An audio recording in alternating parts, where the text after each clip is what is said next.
Welcome to the Pantheon. I am Ray. I'm Evie. So, Evie, what is our review for the week? The review for the week is season 2 of Agent Carter. Yeah.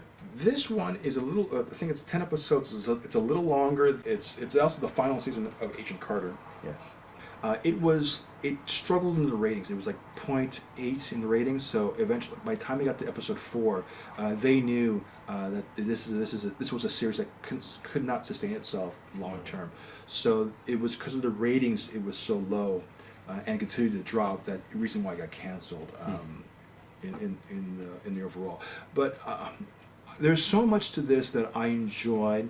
There's so much to this that I actually found fascinating, just in terms of just the characters and the portrayal of the people in this film, both being one of minority and of being a female at this time. So it's a period piece, and it reflected the time very much. Though I don't like talking about such negativity, but it was. I thought they handled it with a great deal of responsibility and just with good taste. So let me start with Rustia and asking you, start off a little easier. So what do you think about the Jarvises, your opinion of the Jarvises? Yeah. Was there, Mm-hmm. Yeah, it was there. I don't know. Most of it, it was okay. Didn't think much of this series, Oh, really? really. Okay. Okay, so like the love story, the love triangles. Yeah. Okay, so then what I'm going to ask you then, pertinence to what parts of this series do you see catered to episodes of Agents of Shield and or future episodes of the MCU of films? Like where do you see it parlay into other stuff? And this also would also my hint that could be like Cloak and Dagger too. Okay. I don't know. I guess them driving around, Mm-hmm. like anybody could do, and them driving around, like chasing the bad guys. There was a lot of that Right. for me, like way too much. Okay. Did you like the setting? Is because from New York to from LA to New York, the Hollywood setting, or did you prefer the New York setting? I liked, the Hollywood setting actually. Mm-hmm. Made it more, interesting for me because they had to go from one place to the other, Right. and try and stop evil from happening. Okay, yeah, I can see that. I will say this. I will say there is more villains in this one. There were a lot of Easter eggs in this one, like in Yeah. Stark's the stained glass window. You can see the arc reactor. Yeah. And there was hints of certain characters that were like Howard Stark is actually Howard Hughes, more or less. Yeah, like when you exactly. think about Yeah. it. Now, the reason why I bring this up is because this really is the start of us looking at Tony Stark's psychology. Yeah. It's something you can appreciate.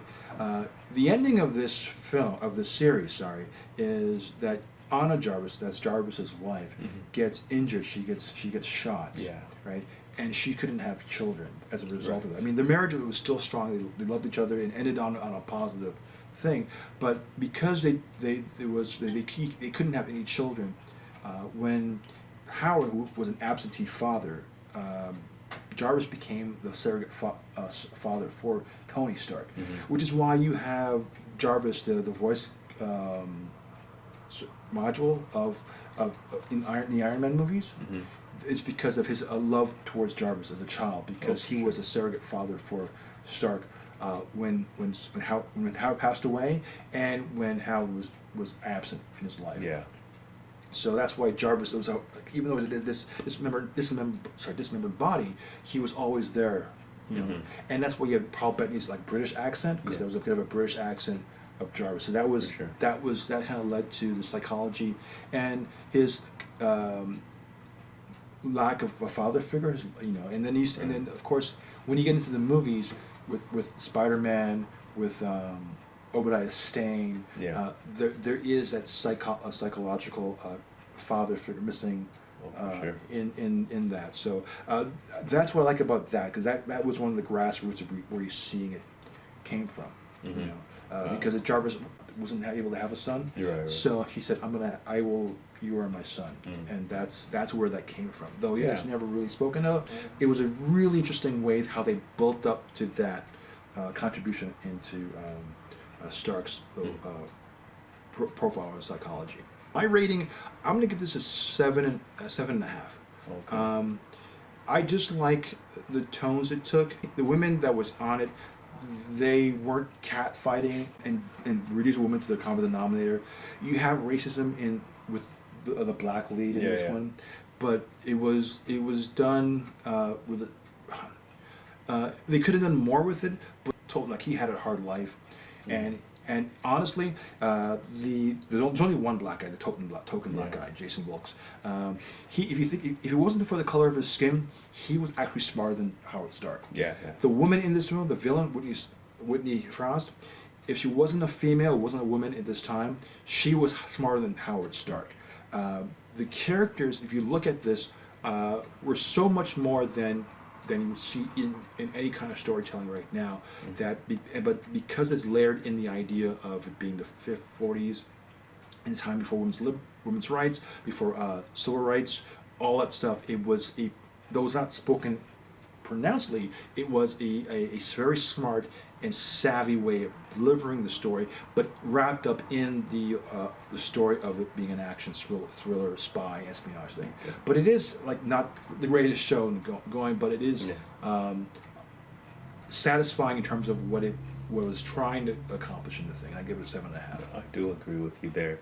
It kind of did remind me of Iron Man. Oh, really? Yeah, to be honest with you, because Captain America. Okay.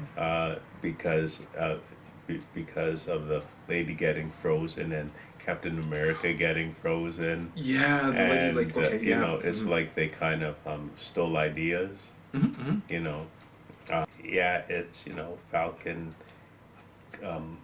coming in later. You know, as that was way like down the road, but it's rare that you have like somebody black. Yeah, it was rare, and the only things I wish they had like a backstory, like, oh, he has family. No. Does he have a girlfriend? No. Yeah. He's by himself, and he's just segregated to himself. Interracial thing there, maybe. Yes, there was it's part of a love story, which I thought was really interesting. I liked it actually. Yeah. So that was good, but it was just okay for me. I give it maybe a 6. Well, not a 4. You want to give it a 6? Yeah, I'll give it a 6. I liked it because when we get into Agents of Shield, there's a thing called the dark matter, or the dark force, or dark substance.